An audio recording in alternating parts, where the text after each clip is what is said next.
Hola, me llamo Francisco del Pozo, he escrito un par de libros más sobre oposiciones, preparo opositores de la carrera judicial y fiscal y actualmente ejerzo como magistrado y vengo a hablaros de oposiciones, ni más ni menos. Ya me conocéis muchos, bueno, muchos no, en realidad somos bastantes menos de los que éramos en Instagram. Ahora tengo la cuenta de Instagram, sigo siendo yo, pero todo con barras bajas. Soy Francisco del Pozo, pero todo con barra baja. En mi epitafio pondrá, era todo barras bajas. Bueno, tuve cuenta de Instagram hace tiempo, lo que ocurrió fue que la demanda de contenido y el volumen de preguntas que se hacían llegaba a un punto en que era bastante difícil de gestionar. Y por otra parte, Instagram es un mundo de kiwis, aguacates y gatos que vi que era poco propicio, junto con los unicornios de color, para el tema de contenidos útiles de oposición.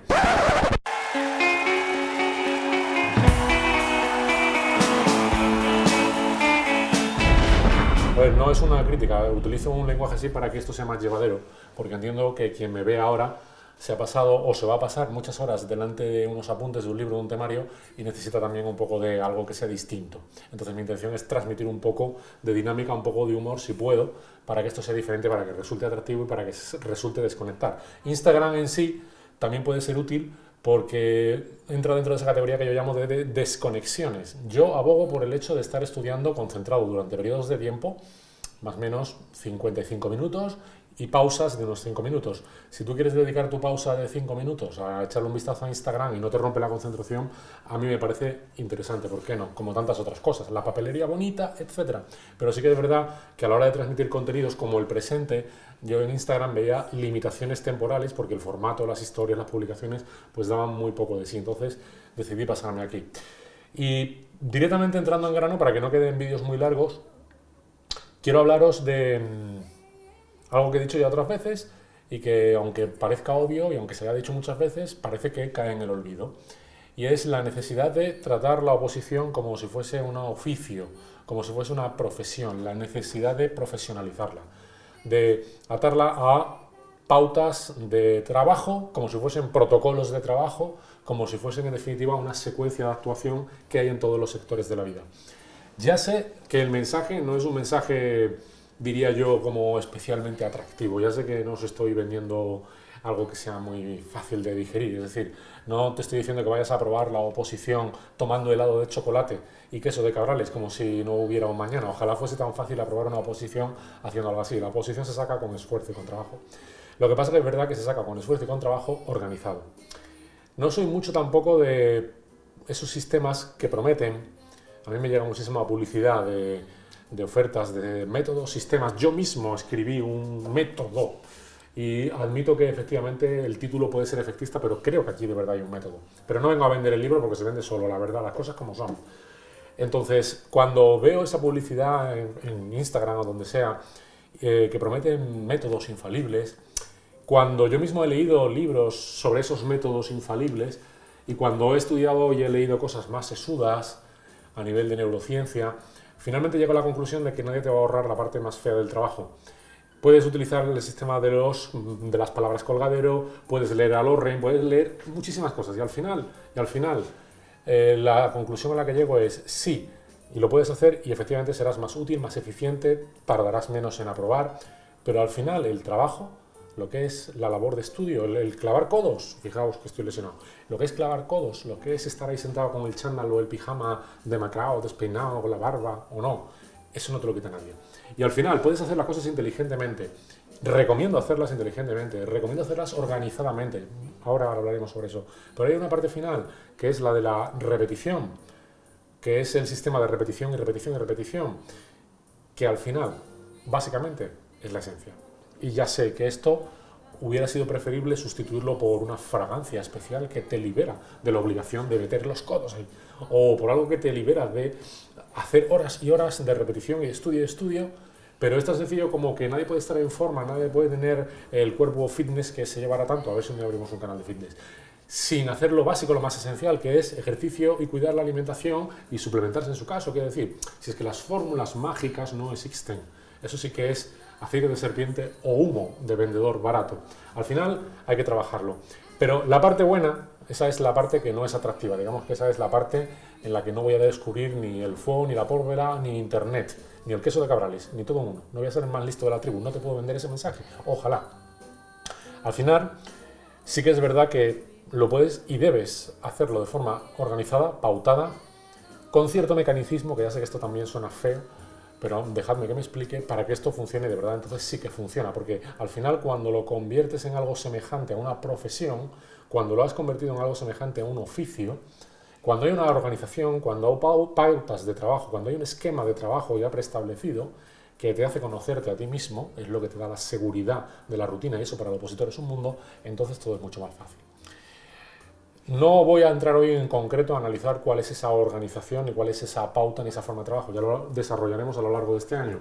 Hoy simplemente me quiero centrar en la necesidad para llegar a buen puerto, para que esto tenga éxito, de organizarte, de planificarte y de tratar esto como si fuese un trabajo. Por tanto, ahora lo que quiero transmitirte es una idea más bien conceptual, lo que es la base, digamos, la esencia de cómo afrontar esto. Aparte de tener determinación, aparte de tener la motivación, que son conceptos distintos, aparte de todo eso, aparte de tener una pauta de trabajo, lo importante es que concibas, idees, te hagas a la idea de que esto de opositar hay que tratarlo como si de un oficio o profesión fuese. Aunque no te paguen, ya te pagarán por ello. Ya sé que al momento, al principio es ingrato, pero llegará un punto en que te retribuyan por ello cuando lo hayas conseguido y entonces ya verás el logro.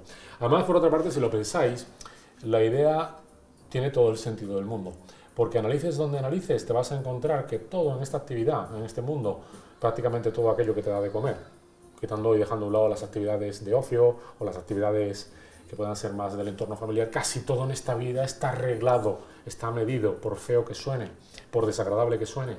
Desde el protocolo de un servicio de emergencias, bomberos, policías, pasando por la forma de actuación en un quirófano, servicio de urgencias, hasta llegar a publicar o editar un libro, pasando por lo que fuere. Nosotros, como trabajamos en el juzgado, trabajamos con lo que se denomina procedimiento. El procedimiento que viene regulado en la Ley de Enjuiciamiento Civil, en la Ley de Enjuiciamiento Criminal, en la Ley Reguladora de la Jurisdicción Social o la Contencioso Administrativa, en definitiva no deja de ser una secuencia de trámites, de pasos encadenados, unidos unos a otros, que al final llegan a un fin. Al final, fin. Es una redundancia, lo sé, pero me la perdonáis. Entonces, esto hay que tratarlo exactamente igual, lo de opositor hay que tratarlo exactamente igual para tener éxito. Porque además así le otorgas y le atribuyes valor. Además así te estableces y te metes en un papel. Así te sientes cómodo con ese papel que va a ser, admito, un papel siempre difícil e incómodo, pero profesionalizarlo de esa forma, entre comillas, hacerlo algo como si fuese un oficio, como si fuese un trabajo, como si fuese tu oficio, tu profesión, te va a dar la seguridad que te da la rutina, el saber que va a haber mañana, por incómodo y desagradable que sea. Porque por otra parte, a nadie se le escapa el hecho de que, aunque no lo concibas como una rutina o como un oficio, saber que mañana igualmente hay que levantarse para estudiar sigue siendo igualmente duro. Pero si tú has concebido esto como una actividad en la que tienes una jornada de 9 a 3, la que sea, quien pueda y quien quiera luego que haga otra jornada de tarde, un turno de tarde, en función de las circunstancias, del calendario, de tu situación, circunstancias, hacer un pequeño turno de noche. O hay quien estudia de noche, pero en definitiva, tener pautas de horario, tener una disciplina de levantarse, asearse, desayunar, ponerse, o volver del trabajo para los que trabajan, descansar un poquitín, comer, hacerse cargo de lo que tenga que hacerse cargo y volver y ponerse y sentarse y estar ahí a las 4 o las 5 hasta la hora que sea. Es decir, organización, disciplina, pauta, rutina, eso es darle ni más ni menos el formato que tiene un trabajo. Saber que además es así te permite planificar, te permite establecer horizontes, te permite además establecer objetivos, planificar a dónde quieres llegar, cómo quieres haber terminado esta vuelta, qué tema debieras haber visto o no. Es decir, hay muchos factores que confluyen a tratar esto como si fuese un oficio o una profesión, pero yo diría que fundamentalmente es el que le otorga el valor de saber que estás haciendo algo que tiene la misma importancia que tienen para los demás o más de hacer un trabajo retribuido. Repito, insisto, sé que no te retribuyen, ojalá, no es así, pero llegará un punto y por eso estás luchando en que te retribuirán por hacer algo. Y precisamente ese esfuerzo que estás haciendo ahora, aunque no sea retribuido, tendrá su rédito cuando llegue ese momento. La importancia es, sobre todo, darle ese tratamiento, darle esa importancia, darle esa dimensión para todo lo demás. A partir de ahí sí que puedes entrar a analizar muchos aspectos o factores como cuál es mi horario, cuál es mi rutina, cuál es mi planificación a nivel mensual, semanal, anual, cuándo voy a empezar a dar vueltas o repasos, cómo voy a hacer el día de hoy, qué voy a ver de tal hora a tal hora. Es decir, todo eso a su vez va encajando. Y llega un punto en que cuando vas adquiriendo más experiencia como opositor, todo eso se va afinando, todo eso se va mejorando, todo se va perfeccionando al mismo tiempo. ¿Cómo lo haces cuando te sientas delante de los temas? Voy a empezar una prelectura, después voy a leer, después voy a subrayar, voy a hacer esquemas inteligentes o no, voy a hacer diagramas en árbol, voy a utilizar otras técnicas, voy a hacer luego la repetición, luego voy a recitar, cantar, ¿cómo voy a hacer esto? ¿Qué tema? Es decir, al final todo, si ves, es organizado, pautado, ahora esto, ahora lo otro, ahora lo otro. Y cuando lo vas repitiendo y repitiendo y repitiendo, pasa lo mismo que pasa en un oficio o profesión, que al final lo vas perfeccionando, lo vas puliendo. Y al final eso redunda en tu eficiencia. Al final, a base de repetir la pauta, la rutina, termina tu cuerpo habituándose a ella y termina siendo más eficaz. Te da seguridad, te da tranquilidad porque sabes lo que va a venir. Y en casa del opositor, la seguridad y la tranquilidad cotiza muy al alza, es muy importante. Y además permite poco a poco ir perfilando tus habilidades. Generalmente, y esto lo he visto de los opositores, desde que uno empieza a opositar hasta llegado a un determinado punto hay un trecho, hay un camino, hay una curva de aprendizaje que es brutal. Se va uno perfeccionando y va uno mejorando y va desarrollando las habilidades a medida que va pasando el tiempo y que vas perfeccionándolo. Evidentemente, si no tienes esta forma de concebirlo, no tienes esta forma de verlo, no solamente digo que te lo tomes en serio, eso lo doy por sentado, sino que además, si no lo concibes de esta forma disciplinada, organizada, pautada, es mucho más difícil conseguir esa curva álgida de aprendizaje y es mucho más difícil adquirir esa seguridad, tranquilidad, confianza y, como decía, perfilar todas esas habilidades. De ahí la importancia de tratar esto como un oficio o profesión. Y no creáis que yo lo hago muy diferente. Podría ahora poneros un ejemplo con el artículo 139 del Código Penal, podría hablar, yo qué sé, del artículo 11, litisconsorcio, podría hablar de 436 del Código Penal, pero para no aburrir ahora con lo que podría ser un ejemplo del mundo del derecho, para aquellos que me veis que no sois de derecho, y por poneros un ejemplo, venidos conmigo, os voy a enseñar otra cosa ahora que tengo ahí, que estoy trabajando que no tiene nada que ver. Así que para el caso va a ser una materia igual de árida, interesante o falta de interés que la del derecho. Pero es algo con lo que estoy trabajando para otro canal de YouTube que tengo y lo que quiero mostraros es que en definitiva funciona igual. Os lo voy a enseñar con el que estoy trabajando en algo para otro canal de YouTube. Supongo que muchos sabéis que aparte de este pues tengo otro canal de YouTube. Bueno, tampoco... No quiero hacer publicidad de esto ahora mismo, el otro canal va un poco mejor, 35.000 visualizaciones, etcétera. Pero bueno, estoy trabajando los vídeos tienen un material de documentación, ¿vale? Entonces, yo tengo aquí el material gráfico, que ya lo he estado trabajando, ¿vale? Veis aquí las distintas fotografías, ¿vale? Se trata de hacer pues una exposición en vídeo. Aquí vemos, por ejemplo, esto es un aparato de reproducción musical, una marca alemana muy importante, EMT, pero en este vídeo en concreto yo quiero hablar de una máquina de los años 80, que es este aparato que se llama Sony PSX9. Bien, pues yo he hecho una labor previa de estudio, de indagación, y he ido tomando notas. Aquí tengo que el primer modelo que habéis visto, el EMT, se fabricó en el año 1961, que se pesaba 41 kilos, utilizaba un preamplificador a válvulas. Luego el otro que habéis visto es un Denon DP100M, se fabricó entre 1981 y 1984, costaba en Japón 700.000 yenes, etc. He ido tomando mis notas. Y luego me centro en el Sony PS9X. Y aquí voy tomando mis notas. Y esto es un aparato que surge con la intención...